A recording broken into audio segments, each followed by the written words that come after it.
नेहा नाम की लड़की थी जो जिंदगी में कुछ बड़ा करना चाहती थी, लेकिन उसके घर की स्थिति कुछ ठीक नहीं थी, जिसकी वजह से वो चाह कर भी कुछ नहीं कर पाती थी।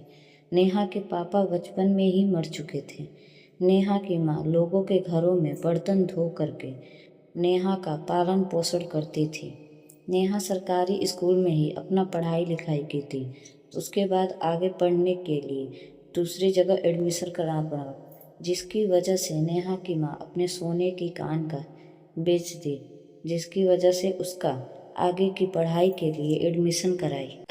नेहा के क्लास का ही एक लड़का था जिसका नाम आदित्य था, जो बहुत ही ज़्यादा बदमाश था। सारे क्लास के लड़के और लड़कियों को परेशान करता था, लोगों के लंच खा जाता था। उसके अंदर बहुत बदतमीजी भरी थी।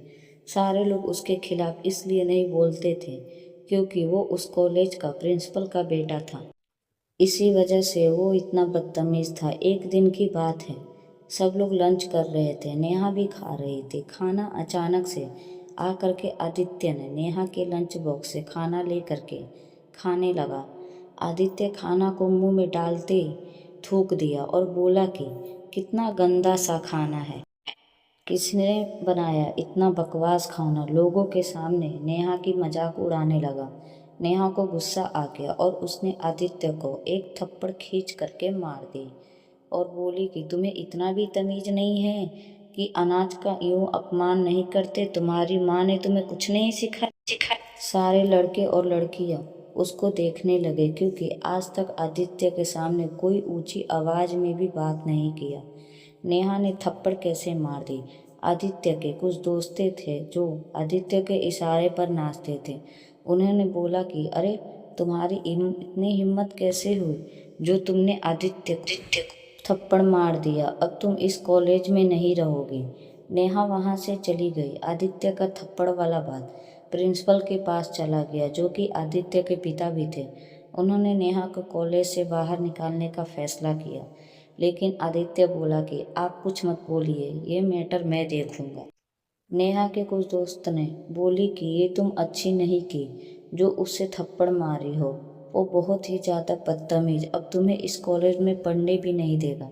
नेहा बेचारी डर गई। उस टाइम वो थप्पड़ तो मार दी थी, लेकिन अब कॉलेज से निकल जाने की डर से डर रही थी।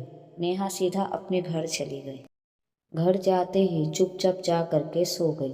बेचारी माँ नेहा के लिए पानी ले करके गई। पूछी भी कि क्या हुआ नेहा, तबीयत ठीक है ना, कुछ हुआ है क्या बेटा? अगर कुछ हुआ है तो बता ना बेटा, क्या बात है, तू ठीक है ना, कोई समस्या नहीं है ना? तब नेहा बोली कि नहीं माँ, मैं बिल्कुल ठीक हूँ, कोई बड़ी बात नहीं है, कॉलेज में आज कुछ ज़्यादा पढ़ाई की हूँ ना, इसलिए थक गई हूँ, और कोई बात नहीं है। उसकी माँ वहाँ से चली गई।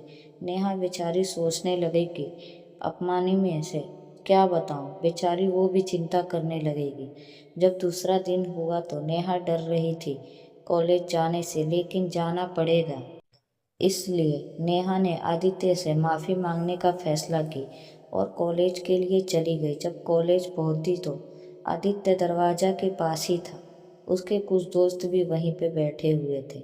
नेहा उन सबसे बोली कि क्या आप लोग थोड़ा यहाँ से जा सकते हैं, मुझे आदित्य से बात करनी है। वो सब चले। नेहा आदित्य से बोली कि देखो, मैं जानती हूँ कि इस कॉलेज के प्रिंसिपल तुम्हारे पापा हैं, लेकिन मैंने कल जानबूझ करके नहीं मारा, इसलिए मुझे माफ़ कर देना। तब आदित्य बोला कि ठीक है, एक शर्त पर तुम्हें माफ़ कर दूंगा, अगर तुम मुझसे दोस्ती करोगी। तब नेहा हिचकिचाने लगी। कल मैंने जिसको थप्पड़ मारा आज वही मुझसे दोस्ती करना चाहता है। आदित्य बोला, डरो मत, मैं दोस्त अच्छा हूँ। तब जा कर के नेहा आदित्य से हाथ मिलाई। दोनों की दोस्ती हो गई। दोनों क्लास में साथ ही गए। उन सब के दोस्त उन दोनों को देखे ही जा रहे थे कि ये कैसे, जिस लड़की ने थप्पड़ मारा आज उसी से दोस्ती। उसके बाद क्लास अटेंड किए, साथ में कैंटीन में बैठ करके खाना भी खाएं। नेहा आदित्य से बोली कि मैं तुम्हें जितना बुरा समझती हूँ तुम उतने बुरे भी नहीं।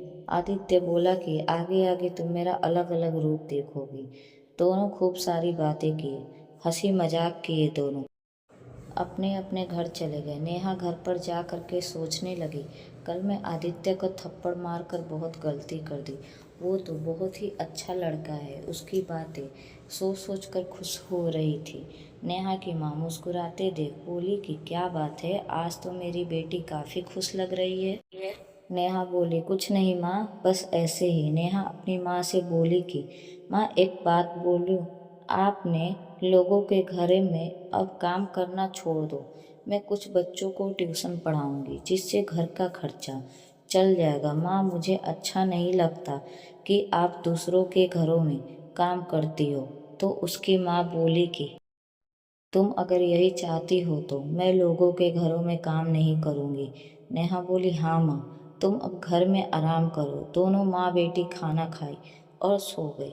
दूसरे दिन नेहा अड़ोस पड़ोस के लोगों के बच्चों को ट्यूशन पढ़ाने की बात की कि कुछ लोग बोले भी कि शाम को अपने अपने बच्चों को भेज देंगे। उसके बाद नेहा पढ़ने चली गई। आदित्य नेहा का इंतजार कर रहा था कि कब नेहा आए तो हम साथ में कुछ नाश्ता करें। जैसे ही नेहा आई तब आदित्य बोला कि क्या यार, मैं कब से तुम्हारा इंतजार कर रहा हूँ, कहाँ रह गई थी तुम। नेहा बोली, कहीं नहीं, बस कुछ काम था। दोनों कैंटीन में नाश्ता किया। आदित्य बोला कि नेहा, मुझे ना अपनी दोस्त की जीएफ के लिए एक रिंग लेना है। उसने मुझे ही बोला है लेने के लिए। क्या तुम मेरी मदद कर दोगी रिंग चुनने में? मुझे कुछ समझ नहीं आ रहा है। तो नेहा बोली, क्यों नहीं, जब हमारी क्लास ख़त्म हो जाएगी तो चलना, मैं रिंग पसंद करा दूंगा। लेकिन हाँ, थोड़ा जल्दी करना, क्योंकि अगर मैं घर लेट पहुंचूंगी तो माँ परेशान हो जाती है। वो मेरा इंतज़ार करती थी। आदित्य बोला, ठीक है, हम यूँ जाएंगे और तुरंत वापस भी आ जाएंगे। तुम टेंशन मत लो। दोनों क्लास अटेंड किए। दोनों साथ में ही बैठते थे। क्लास के लोग हैरान रहते थे कि ये दोनों इतना क्लोज कैसे हो गए एक दूसरे के। दोनों की जब क्लास ख़त्म हुई तो शॉप पे गए और वहाँ पे रिंग सेलेक्ट किए। नेहा ने अच्छी सी रिंग सेलेक्ट की थी। उसके बाद दोनों घर जाने लगे तो आदित्य बोला कि आज तुम रिक्शे से मत जाओ, चलो मैं तुम्हें अपनी गाड़ी से घर छोड़ देता हूँ। नेहा को भी लेट हो रहा था, इसलिए उसने आदित्य के साथ गाड़ी में जाने के लिए तैयार हो गई। आदित्य नेहा के घर का रास्ता पूछी तो नेहा रास्ता बताते गई और आदित्य उसको वहां छोड़ दिया। जैसे ही नेहा गाड़ी से उतरी तब उसे उसकी माँ देख ली। अब नेहा को कुछ समझ में नहीं आ रहा था कि अपनी माँ को क्या जवाब दे। नेहा आदित्य को धीरे से बोली कि तुम जाओ, कल बात करते हैं। तब आदित्य वहां से चला गया। नेहा चुपचाप घर चली गई। घर गई तो देखी कि कुछ बच्चे ट्यूशन के लिए आए हैं। उसने जल्दी जल्दी फ्रेश हुई और बच्चों को पढ़ाने बैठ गई। नेहा को उसकी माँ घूर घूर करके देखी जा रही थी। बच्चों को पढ़ा रही थी इसलिए कुछ नहीं बोल रही थी। जब बच्चों को नेहा पढ़ा ले सारे बच्चे अपने घर चले गए तब उसकी माँ बोली कि तुम पढ़ाई करने जाती हो, यही सब करती हो। तूने मेरा भरोसा तोड़ दिया। मुझे तुझसे ये उम्मीद नहीं थी। तू नहीं जानती, ये बड़ी बड़ी गाड़ी में घूमने वाले किसी के नहीं होते। नेहा बोली, नहीं माँ, ये ऐसा नहीं है, इसका मेरा कोई रिश्ता नहीं है। बस आज मैं लेट हो गई थी इसलिए मुझे घर छोड़ दिया। माँ बोली, ठीक है, आज जो हुआ तो हो गया। आज के बाद ऐसा नहीं होना चाहिए। लड़कियों की इज्जत शीशे की तरह होती है, अगर एक बार टूट गई तो दोबारा नहीं जुड़ती। ध्यान रखना इस बात का। दूसरे दिन नेहा पढ़ने गई। आदित्य उसे कहीं नहीं दिखाई दिया।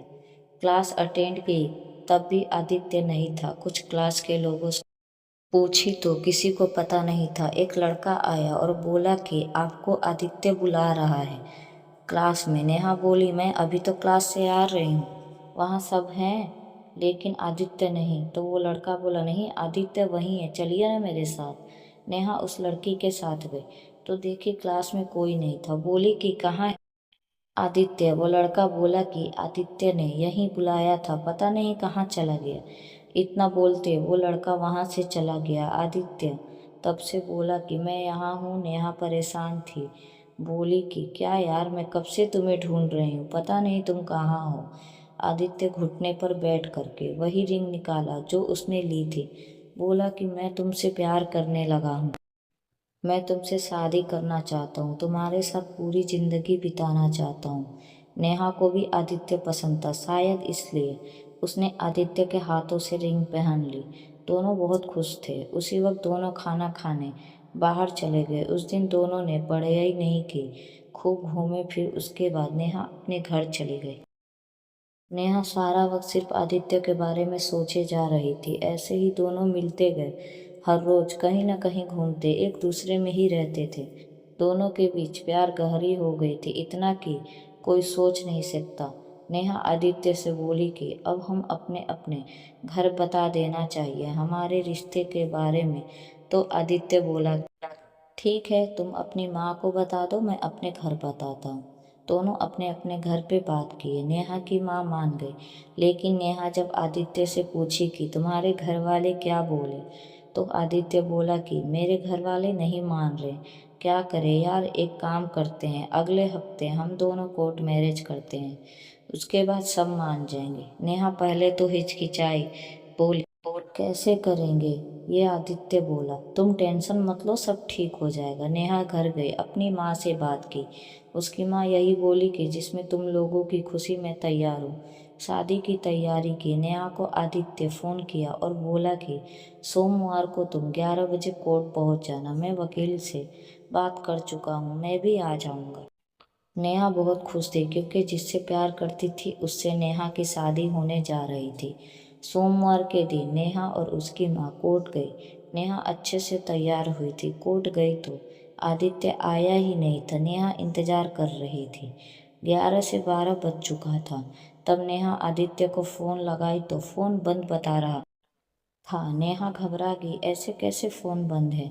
नेहा परेशान हो गई। तब से एक अनजान नंबर से वॉइस रिकॉर्डिंग आया, तुम इतनी बेवकूफ़ के हो, मुझे पता नहीं था। 4 दिन के प्यार के लिए तुम कोर्ट पहुंच गई। शादी के लिए तुम जो मुझे एक थप्पड़ मारी थी, उसका बदला लिया हूँ। मैं तुमसे कोई प्यार नहीं करता। तुम जैसी लड़कियों से प्यार नहीं किया जा सकता। यह मैसेज किसी और की नहीं बल्कि आदित्य का था। नेहा टूट गई। उसकी माँ भी वो रिकॉर्डिंग सुनी। उसकी माँ को नेहा का शादी का टूटने का सदमा लग गया और उन्हें वहीं हार्ट अटैक आ गया।